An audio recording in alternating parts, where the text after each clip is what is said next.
कि मैया दर्शनमा चाही रौरे शरणमा चाही। अरे हीरा मोती नहीं हमके, अरे हीरा मोती नहीं हमके, अरे सोनमा गहनमा चाहिए। आपके दरवाजे पे मैं आया हूँ, कुछ नहीं चाहिए, बस आपका प्यार चाहिए, आशीर्वाद चाहिए। इसीलिए ये मेरा हिट भजन था। और ये इससे पहले जिन्होंने गाए, मैया दर्शनमा चाही रौरे शरणमा चाही, मैया दर्शनमा चाही रौरे शरणमा चाही। हीरा मोती नहीं हमके, हीरा मोती नहीं हमके, सोनमा गहनमा चाही। इनके दरबार में कौन कौन मांगने के लिए आए हैं? उठाइए दोनों हाथ, उठा दीजिए, उठाइए दोनों हाथ और कहिए, अरे हीरा मोती नहीं हमके, अरे हीरा मोती नहीं हमके, हर सोनमा गहना चाहिए। अब ताली बजा के आशीर्वाद दे दीजिए आप लोग, कहिए क्या? मैया दर्शनमा चाहिए रौरे शरणमा चाहिए, मैया दर्शनमा चाहिए।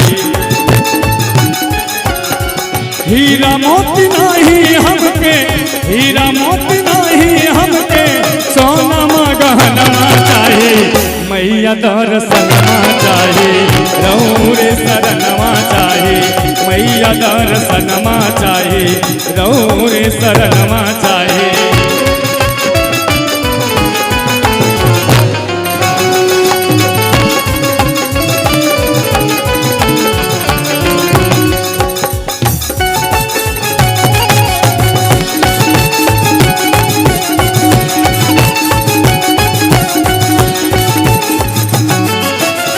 और क्योंकि जितने लोग आए हैं ना, सबों को तरफ से मैया के चरणों में गाएंगे कि हजारी हजार बार कर ले बिनतिया,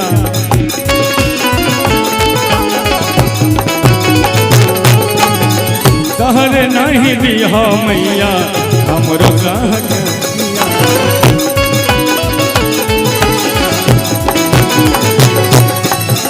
हजारी हजार बार कर ले बिनतिया, बिगड़ नहीं दिया मैया हमरो स्थितिया।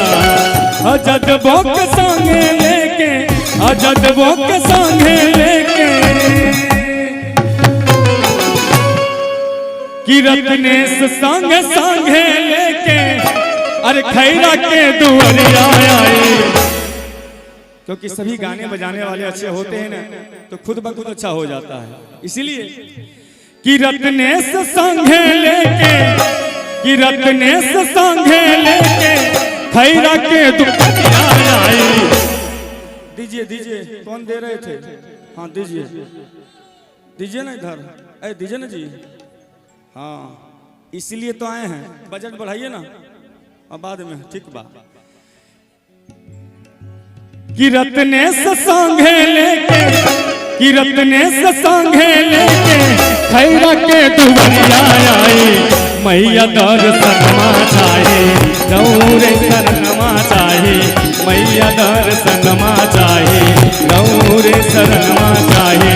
हीरा मोती नहीं हमके, हीरा मोती नहीं हमके, सोनमा गहना चाहिए, मैया दर्शनमा चाहिए रौरे शरणमा चाहिए, मैया दर्शनमा चाहिए रौरे शरणमा चाहिए, मैया दर्शनमा चाहिए रौरे शरणमा चाहिए।